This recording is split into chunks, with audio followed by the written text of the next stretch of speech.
Hi, folks. Andreas Metzen here from Cabo Momentum Advisory. Today, a podcast out of my Reconnaissance News channel and playlist. I want to talk today to you about 3D printing and scanning. I consider this to be part of the Industrial Revolution, the fourth Industrial Revolution that we're currently in the middle of. And I invited a guest to my channel today to talk about this topic. So I want to have a look at it, discuss it with him. If you think about it, coming back from the old days, with the invention of steam engines, used for transportation and trains, for example, and then also weaving the power looms back then, and then later the car, as this being an industrial revolution, we're a part of a new industrial revolution these days.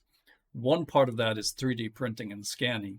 Other parts you may consider space travel, for example. You may consider artificial intelligence and the connection maybe being made by technology with the human brain. That might not be too far off from now. There's already the first experiments. And there's other technologies. The whole push for environmental improvements in climate change, avoidance of bad scenarios, are also part of this development in another industrial revolution. So today I want to talk about 3D printing and scanning, and I invited the guest over to discuss this. And I want to go over a couple of things with him. I want to introduce him. I'll do that in just a second, ahead of him joining the podcast here. I want to give an opportunity to him to kind of explain his view of what 3D printing is and highlight some of the results he has achieved with his little studio there of 3D printing. I want to look at scanning, so actually scanning an object and then being able to have this in electronic format and then printing something like this.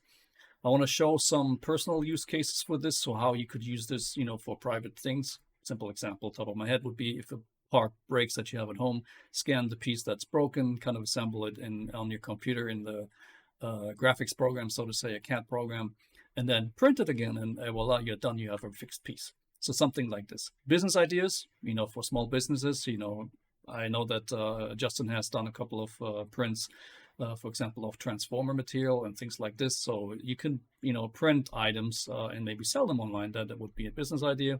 And I want to look at some of the industrial use cases that are there. So all this coming up now. Look forward to the talk with Justin, and I'll invite him now to the channel. So, hi folks, I have Justin on the channel now. I'll switch over to him. We'll talk 3D printing and 3D scanning. Justin has lots of stuff to go through, so let's not make you wait anymore for him. I will introduce Justin to you now. Here he is. Hey, hi, how's Justin. it going, Mr. Metzen? Hi, how are you? I'm awesome. Beautiful Monday morning here in great state of Arkansas. Happy to have you on the channel. I was a guest on your channel 2 times, and I thought I would invite you over here. I know that you have lots of knowledge on 3D printing, and you excite me with that, and I wanted you to talk about it, so I invited you over here to be a guest. So you want to maybe shortly introduce yourself? I can maybe switch while you're talking to your channel, because I know we also want to cross-promote here. Like you introduced, my name is Justin Akers. I am going to be 38 years old this year. I have 2 little girls. I have associate's degree in computer networking and technology. I have 3 MCSEs, which is the highest Microsoft certification. I have my Cisco Networking Associates certificate, essentially. Right. And A+, of course, which I know everyone that works on computers has that. I spent 6 years in the Air Force, deployed 3 times. I bought my first 3D printer kit in 2015 timeframe. And I'll show you a picture of that one that I built over here. This is the first one here on the right. I built a box for it. It's beside of the Dremel because I wanted it to be similar. And so what had happened is that printer that I built ended up breaking down. The print head wasn't functioning properly. So I bought a secondary printer, the Dremel, and used that to fix the original printer. So, anyway, it's a little brief introduction about me. I definitely want to start getting into the 3D printing discussion. Yeah, you already did. That's fine. Great. That's already one of the first use cases for, fixing, making broken parts, remaking them, so to say. So I wanted to talk about a couple of things. What is 3D printing? Maybe you can talk about that to start, really, because people may have heard it, but they maybe don't have a feeling for what it actually is. I know there's different types of 3D printing, but maybe you can talk about the one that you're most familiar with, so to say. Right. So there is three different types of 3D printing. You got SLA, I think it's FDM, and then you have And these are material difference. I mean, different material, or technology difference in how it's created. Like FDM is layer on layer. So typically, this printer here that you see, this here is FDM printer. This is the right? TiVo Tornado. This is a 400 by 300 by 300 millimeter print surface. Can you go back? I just want to comment on something. I really want to just get the basics out. So 3D printing in this sense is you see the little top round thing, and you can explain this better. It has the material coming on as a string, Right. and then that's used like literally to print in the sense that you have a nozzle down there Right. somewhere. Yep. And You feed it into the nozzle, which comes through this hose that then comes down to the print head. This is the print head. There at where you can't really tell, there's a hot end, and that's where the material is extruded out. Different types, depending on what kind of prints you want to have, is different materials. So you have carbon fiber, you have PLA, which is a plant-based material like a cornstarch, which right, is biodegradable. You have ABS plastic, which is the same plastic that Legos are made out of. It's very strong material. For instance, this is this material here that's used to. Oops, sorry, I'm forgetting where my camera is. This actually goes over the Meebo camera. I can store it inside of this. It's like a very snug fit. right, But this is ABS right here. This is a very tough, flexible material. Actually, this is the carbon fiber. Now that I'm thinking about it, this one is carbon fiber. I can tell because it's a little more sturdier than ABS is. It right. doesn't give as much. So you have these devices where you can feed in material, basically different types of material that then is kind of usually heated, I assume, and Right. then kind of it prints small layers, and just over time it takes time to an object to be printed, basically, right? Correct. Correct.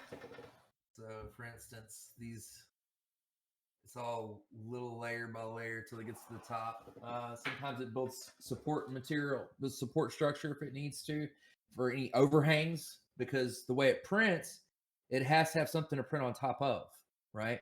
Now, Right. certain angles, degrees, if it's a transition like so, then Mhm. it's able to print that. But if it's just a steady, drop with nothing underneath it, usually you have to have support material.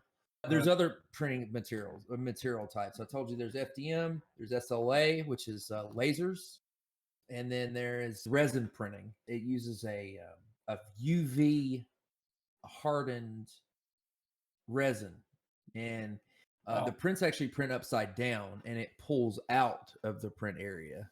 Okay. I don't have one of those printers. I did have 6. Now I have 5 3D printers. They're all FDM printers. 2 of them are enclosed. One of them is enclosed and actually has a heated build chamber. Look at the temperature. This is the internal temperature in here of this heated build chamber that I made. Right. And And I'm printing Vader. you explain once to me that that you need the chamber to be heated so that the material doesn't collapse slash stays stable, right? The reason you want to have a heated build chamber is for certain materials. Those are ABS, carbon fiber that I can think of currently. The reason being is if there are temperature differences anywhere in the model, ABS and carbon fiber will flex and bend. So you'll end up with cracks in your print. Right. and it won't adhere to the build platform either. It will peel off of the build platform. Do you want to show?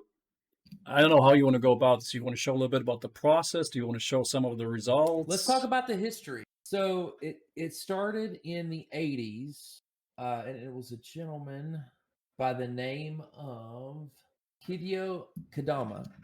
And unfortunately, he didn't file any patents for these, but his system was for rapid prototyping system and it used UV light to harden the resin material, Right. but it never got commercialized at the time. So, and then in '83, Charles Hall invents the first stereolithography apparatus, or SLA machine. All right.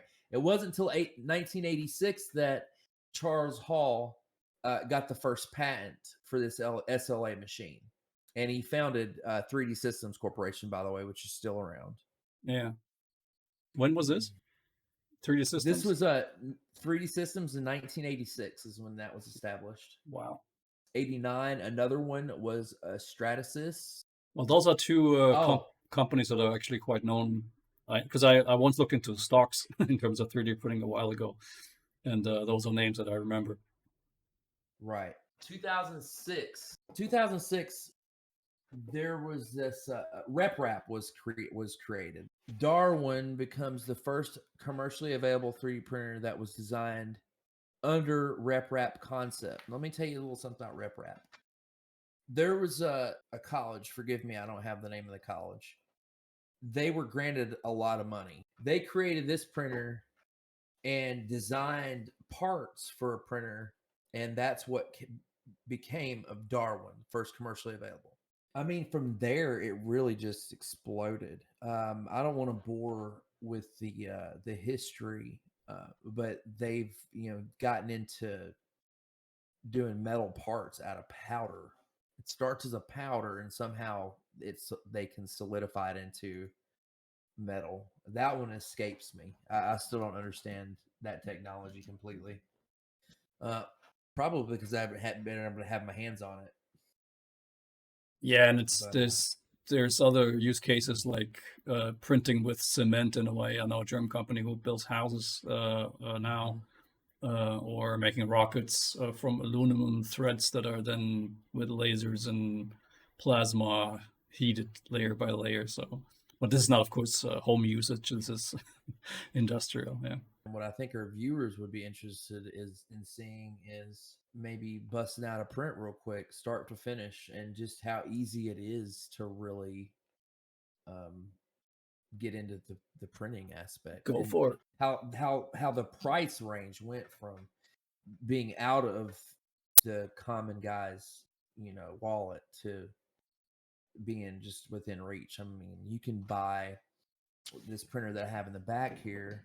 That one's called the Ender 3, and you can get that printer now for $180, $170. It's a really great printer. A lot of community support on that printer. So what I'm going to show you right now is this TiVo Tornado.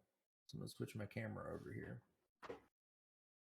And I'm just going to show you start to finish process of what we did and how we get started with this. Cool. So first off, we're just going to we're just going to power the printer on. I'm going to pop out the SD card here. That in the.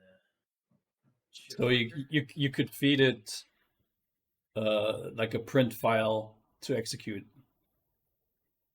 right? That's correct. Yes, I'm gonna send it G code.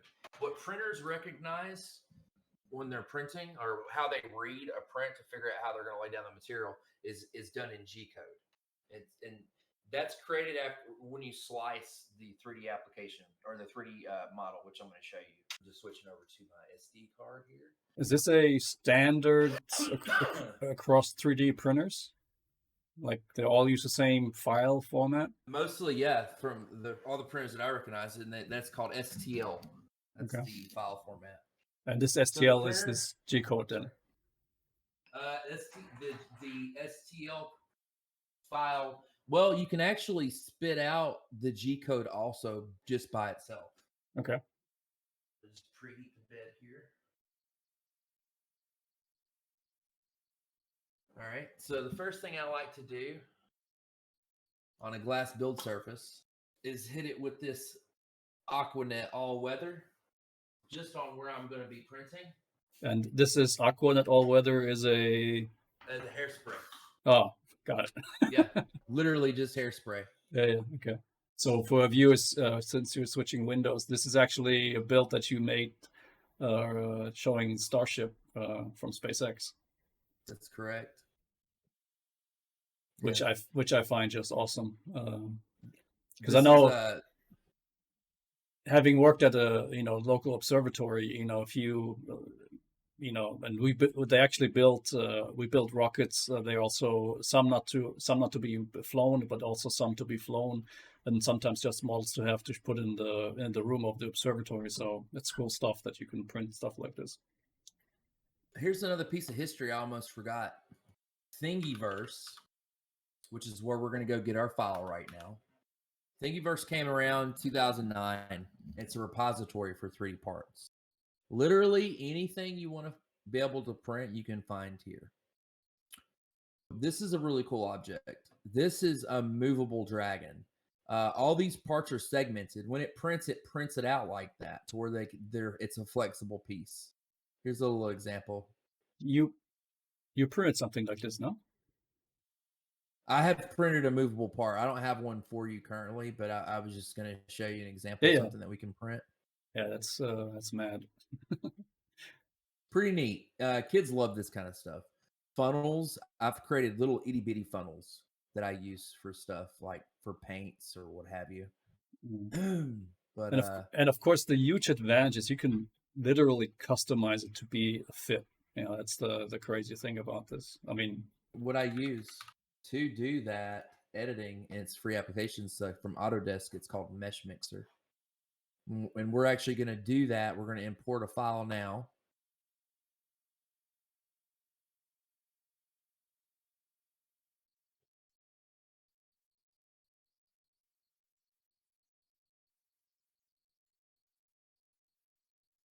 So Autodesk has been around for a long time. I'm not sure about the Mesh Mixer, but Autodesk has been around for a long time, I know. So this is basically a 3D program where you can, have models in 3D and then, modify them to your liking, so to say. This is a weird object because of the way that it is. But here's what I'm going to do. Usually you'd have to create a support material. And the reason I like using this application, because this software will do it too, but it's ugly and it's hard to remove. And I'll show you that. I'll show you what I'm talking about that later on when I'm showing you a Viking that I printed, like a dwarf that was about a 13-inch tall model. Right. The tallest, not the tallest I've built. I've built something that was 16 inches. That was a single layer vase, literally a single layer from bottom all the way to the top. Single layer, thin. And it lasted about 4 years before it finally broke. But it was only a little thin layer. Okay, so I'm going to show you overhead. We're going to do analysis. Overhangs. It's crunching a lot of stuff. It's a solid laptop. It's a really great laptop, but there's a lot going on with this type of technology, and with like the 3D scanning people. You got to have a really solid machine to do it. Yeah, you need to have the graphics card has to be, and your processor and your memory should be up to snuff, so to say. Definitely. I want to show you some things that I've made with 3D printing. Let's talk about some uses for everyday, or what should I say? Not everyday, but general purpose uses or interesting uses for it. These are 3D printed claws. I went to a Comic-Con and I made my own Wolverine claws. This is before I got in better shape, which I'm not such great shape right now, but I'm working on it. I had back surgery. A girl wanted a pink Deadpool makeup brush holder. So that's what I made for her here. So I assume this is printed in one color and you painted, or was this already a different? That's correct. Right. I painted it, but it's a little bobblehead that I made. out of Rick and Morty. Just the top part. The bottom had a small head attached. I got rid of it and printed a larger head. Let's see where we are at with our software. Here we go. Okay, so as you can see, the red is anything that's overhung. So it would want to create support material for this stuff. So we're going to generate support now. And I'm going to show you a trick to have to not use support as well. So while that's generating. So this support is if you print and kind of material is hanging like in this example, yeah, and then it doesn't fall off while you print. It kind of prints something under that you can then layer take off, right? Yes, it's a scaffolding. Think of it as a scaffolding. Right. Here, I'll show you some other use scenarios. So this is a battery holder. So you can see the design of that. That's neat. So this is a support material that was created for this model. All right. However, I'm not using support. I'm going to show you why. Really neat thing about Mesh Mixer. So if I see this correctly, like the spikes that this whatever this piggy is, or Pokemon, I assume it is. So that the spikes don't fall off. It would suggest to put like these structures under it that you can later then remove when it's dried and all solid, right? That's the right. Well, it's not so much when it's dry; it's when it is cooled. It's cooled. Right. Correct.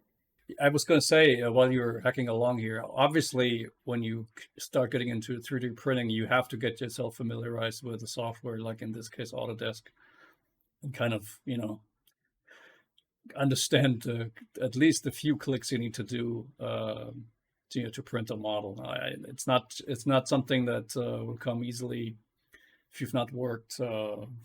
I would argue image processing, or in this case 3D model processing. But there's plenty of YouTube videos. I'm sure you can look up look up the basics and familiarize with it. And with simpler models or simple things, once you know the 10-15 clicks you need to do to import, maybe modify, and then just to go ahead and export, and then put on your SD card and then slap it on a 3D printer. You just have to have some patience with yourself. Because I know what you're showing is, you said you're showing a trick now to avoid the support structures. So right, free course. So this is slicing the 3D model into layers, right? Am I getting this correctly? Right. Now, how big is this model? How what's the dimensions of this model? 2.5 inches tall by maybe 3 inches long. So maybe while you're cooperating crunching your software here, there's limitations on the print dimensions, so to say, that are kind of apparent if you look at the printer itself and see the surface, respectively the height that's maybe possible by the where that arm where the print head is attached to, how high it can go. So there's limitations. So you're not gonna make huge structures, but for quote unquote basic materials, it's just fine. And I think the one that you're actually showing right now, has a pretty big potential, right, in terms of size. Mm-hmm. Yeah, it does. It up to 16 inches tall. And don't dare ask questions now while you're having to click the right buttons. Oh, nah, you can ask all the questions you want. I got it. I got it now. I'm good. All right. So when when in the model that you're in now, when it's actually kind of floating in the air, that won't matter because you can tell it to put the ground under it when it's printing, so to say. Yeah, I'll move it to the build platform. Right. So now I'm going to separate shells. Now that I've cut it in half, I'm going to separate the shells. That one, that one, that one. That should be the whole top. Perfect. Right. We're going to combine those pieces. Now we're going to transform those pieces. And I'm just going to move them away for now. There we go. We'll just move those out of the way. All right. Now, that piece, that.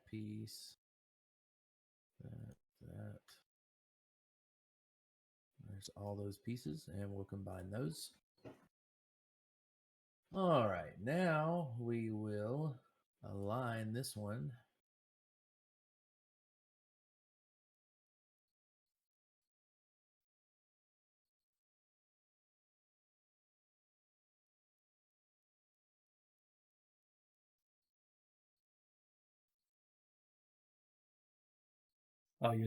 So you're splitting it in half, making the flat surface go to the bottom, and then what? And then you're gonna And then you print them side by side, and then they don't have to have support material. And then you can just glue them together. Is that what you're saying? Yep. And then when you paint it, you won't even see the line. Like right. it'll be so clean together, you know. This is just the way to do it, so where you don't have to have so much overhang, or sorry, so much support material, support structure. So you save time in a way, printing extra support structure, and then also having to take it off and stuff. I'm going to take this one, and we're going to export.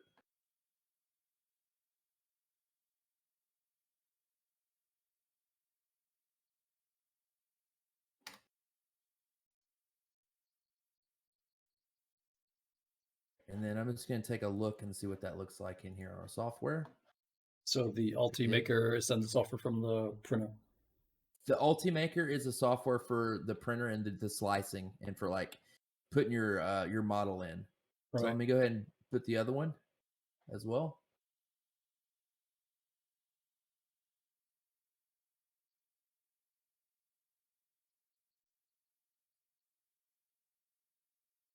And look, it puts them both on the build platform. Arrange all models. Here we go.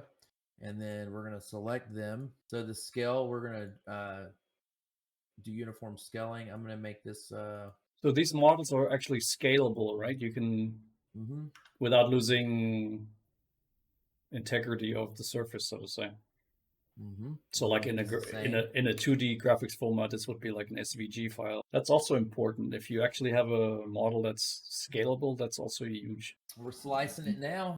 Now we're going to save it to the SD card. So the RN10, it says there, is to print. Oh yeah, we're doing it right now. So we're saving it to that. We'll eject it. I can now pull it, and we'll go back over to the software, to the cam. I'm going to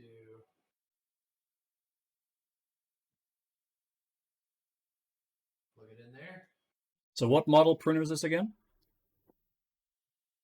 A TiVo, I see.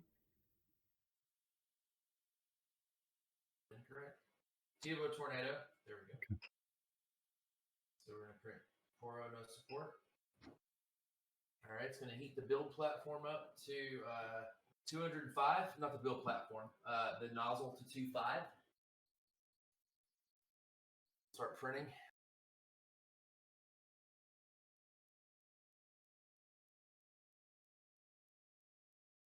So I can see like it's actually drawing something, but it's actually spraying material, so to say, onto the surface there. Yeah, what we're looking for right now is a nice solid line. Luckily, we've got two separate prints that we're going to be able to look at to show you this. Every time it moves a little bit out of the way, you can see I can see it now. It's doing both at the same time, right? Yeah, I can see that. It's like now I can see the circle, like kind of a circle being drawn. And this is now what material again? This is PLA. PLA does not have to be printed in an environment. ABS, that you need a heat-controlled environment for, will warp if you don't have it print in a controlled environment. Right. PLA doesn't matter if it's a different temperature from the top to the bottom of the print. Yeah, now you can see it really well. It looks like you're making pancakes. It doesn't take long to go from software to printing. This is the print bed. Right. Flexible print bed of the printer. A cool thing is I found a material that you can print on top of that allows for a glossy finish on the bottom of your print, similar to having a glass bed. So what I did was I actually wasn't designed for this, but I took that tape and I put it on the back of the original print bed. So now I have two different surfaces I can print on. It's a really cool technology, Yeah, you can kind of see it's, I was just reminded of the tortoise and the hare race. It takes some time. But then if you look at, like when you print like with an inkjet printer piece of paper, so it's like page. That also takes some time if you do it in high quality. Of course, it's different because Right. it's multiple layers of this, but that's in a way what you're looking at. This being printed now layer by layer. I assume it's It's gonna be an hour and 10 minutes based on what the curate is telling me. right. So while this is hammering along, do you want to show some of your cool stuff that you've done in the past? I will pull up a couple of things. So that was the bobblehead that I showed earlier. And I should Pretty mention, neat. I will link this in the description of the video. This is on your Instagram account that you have these videos available. Correct. That's a 3D print, like carbinger, whatever you want to call them. Printed an Iron Giant, painted it. It's in the back behind me. Is this one piece, or is it that you have to? No, multiple pieces that Right. you glue together, but it moves. So This that's a pretty is interesting little piece. It's from Game of Thrones. Yeah. Right. And this is I showed this earlier. This is Deadpool paintbrush holder or for makeup brushes. The box that I built that it's a temperature controlled that actually went. It has a hair. You just put a hair dryer in the back. I put a hole right, and it's got a vent inside that blows it down. That's just the temperature currently. It's just 72 at the time because I wasn't printing. You can see the temperature here is 101 degrees. It's very important to have high temperatures when you're printing ABS or carbon fiber. So you created this chamber for your printer yourself, if I understood correctly. Yep, I built it out of scrap wood. This one right here on the right. I wanted it to look identical to the Dremel at the time because those were the only two printers that I had. All right. I do 3D scan people as well. Yeah, I was wondering if we want to get into this because this is the other side of the big topic of printing. If you think about it, then just like with 2D pictures, you can scan on a scanner, and then you can manipulate the images or print whatever you've scanned. If you want to show and explain how you've done this, I think it's just amazing that this is available and that you have already gone through this and actually you can show the process from like in the time lapse that you just did where you scanned people and then actually printed their model, so to say. I think a lot of you may know or recognize the Xbox 360 Connect. It was one of the largest sold accessories thanks to Xbox. Most used accessories because Xbox had it included in the system. Right. And a lot of people got together and created SDK project, open source project, and put the software together to use these to scan people. So this is a 3D printed handle, and I have the software that reads the scanning when I scan people, and I showed it just previously a little bit that shows me scanning people. Now I built a turntable. It's kind of rugged. It's a little rugged looking, but it works perfectly. There's the parts. This is how what we were thinking to how make it lookable when we were building it. And then this is just it's very industrial looking, but it's controlled. So what the purpose is people would stand on it and you just don't have to move around them. You can just scan them while they're right. Nice.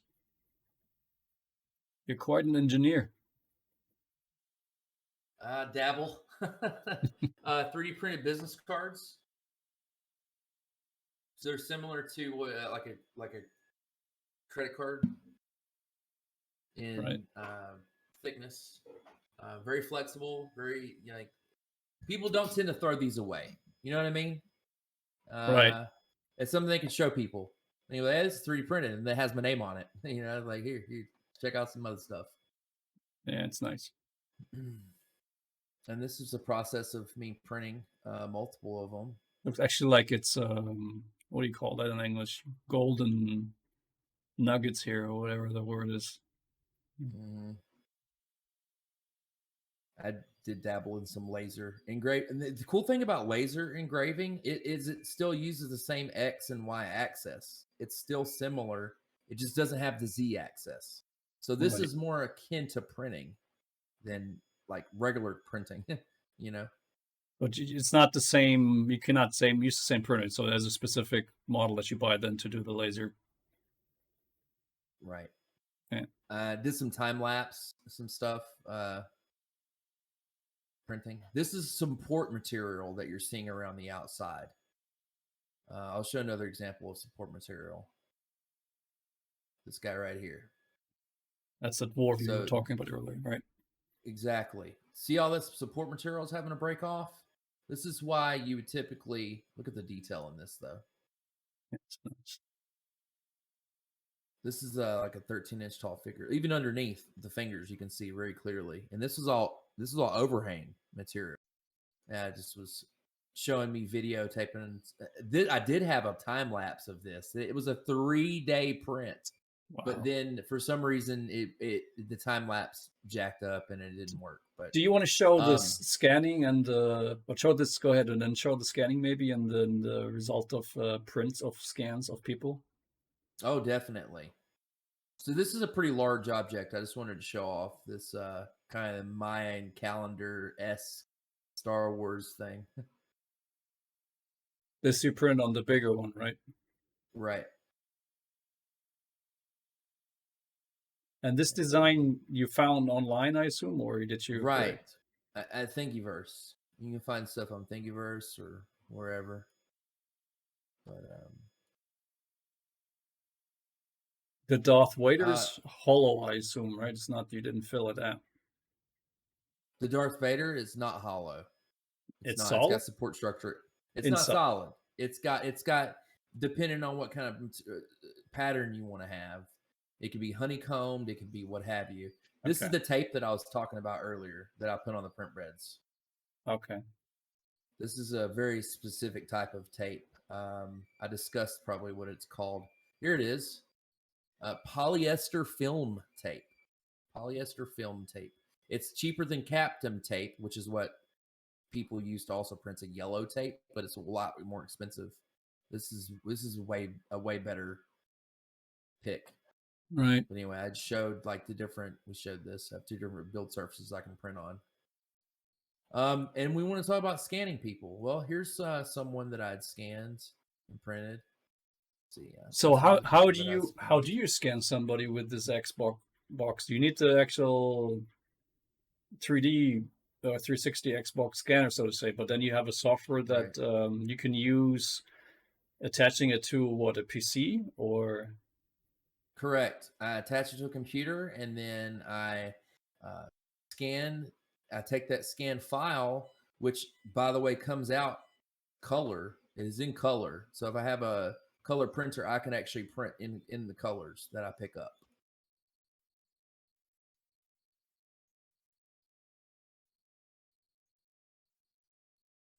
Pretty interesting.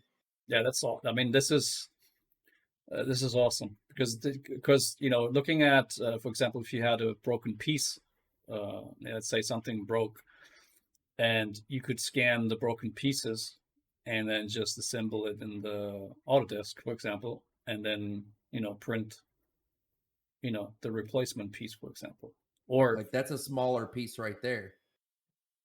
same figure, that. right? Mm-hmm. And also, you painted this one. I did not paint this one. I'll show you. I mean, I've painted this. This is Mario mushroom, and I painted all this stuff, but this isn't. None of this is 3D printed, and the camera is not very good either.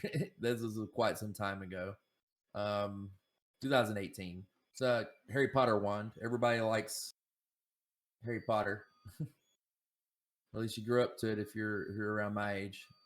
It was just me showing me printing and then me painting it. That's the wand, yeah. That's cool. Mm-hmm. And then I have more recent one. How did you do such a fine job on the painting? It looks really nice. So this is the Elder Wand.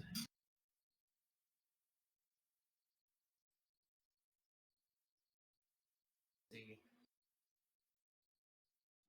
Yeah, it's nice. Detail in it. You know. Yeah, that's just cool stuff. It's good for props. It's really good for cosplay. Some scenarios for cosplay. Right. Or replacement parts, or I had. Oh, man, I wish I could show you. I built a bike mount for my phone. I put a secondary carbon fiber with a mount that I made, a seat, a bicycle seat, an extra seat, so I can have my little girl sit in front of me while I ride the bike.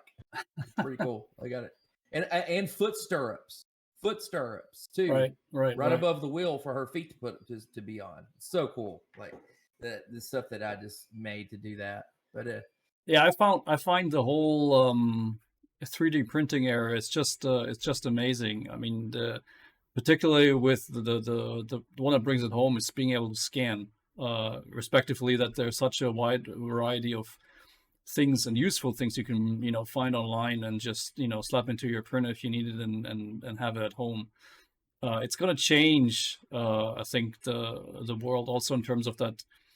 I don't know when this is going to happen, because I don't see any push yet from the big companies to push out these printers to private homes. While, like you said earlier, the prices have come down quite a bit. So if one wanted to have, even just to be able to get things, like to change the business model where companies could just sell the 3D model, so to say, and you just print the stuff at home. For example, Amazon could change it to that point where, they I don't know, ship you an Amazon printer, and then you buy the material, so to say, and then they ship you the models, or you can buy the models and then they get sent to the device, maybe even directly, and then you could print stuff like this.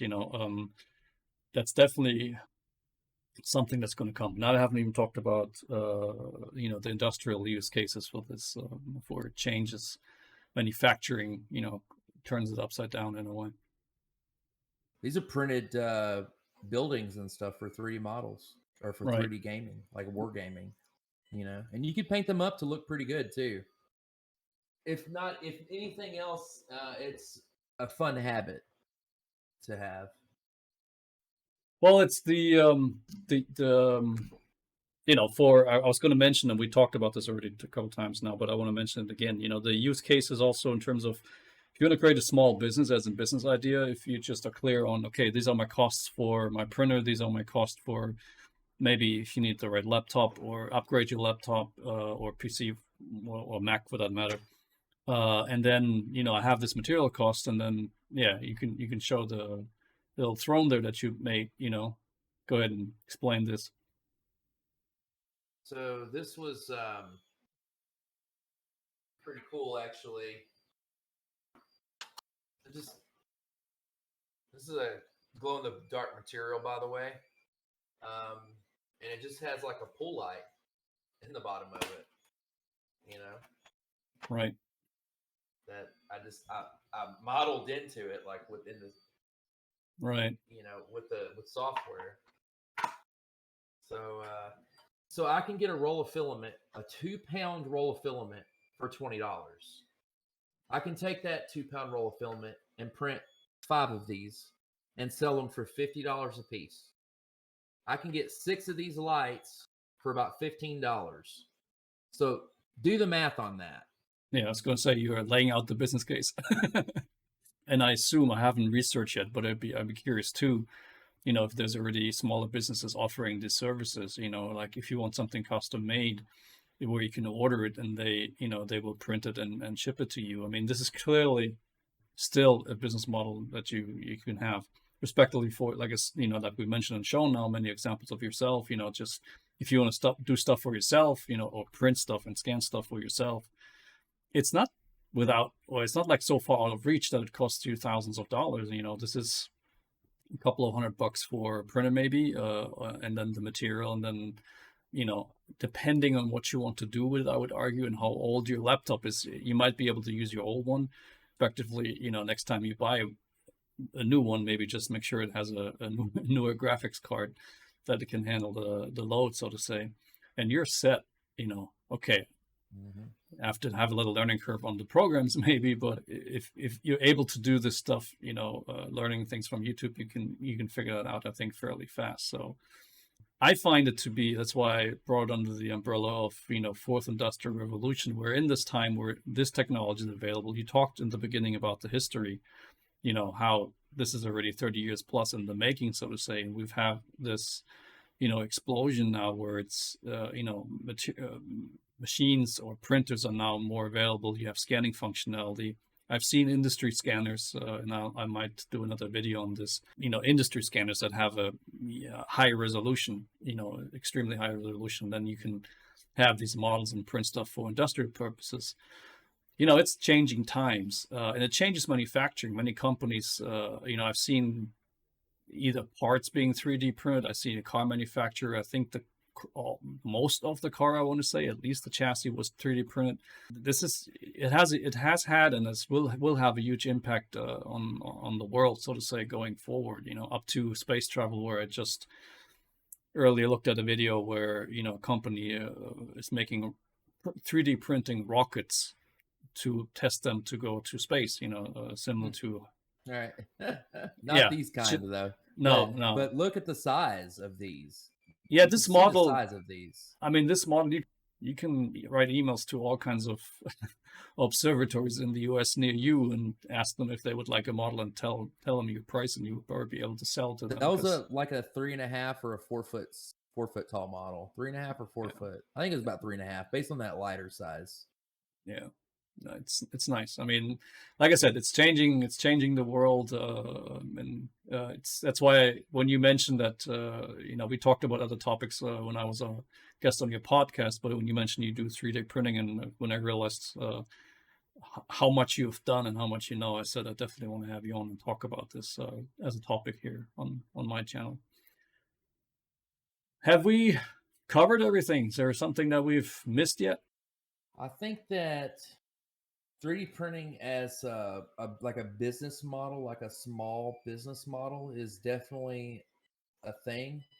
I think that it's hard to transition into it commercially, because then you have to either do the 3D designing yourself or hire people to do the 3D designing. And then you have to go out and get contracts, with businesses as the parts you're going to design and manufacture for them. I mean, I've seen warehouses filled with racks of printers, and you have people just going around and doing the prints, babysitting the prints, watching the first layer, like to talk about. Super important for a first layer on a print.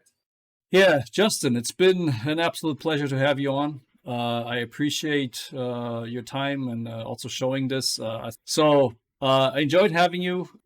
Ladies and gentlemen, if you like this content, please give us a thumbs up and like the video, subscribe to the channel. I will link Justin's information in the description below, and also do a pop-up here on the screen for you to find him. So, see you in the next video, folks.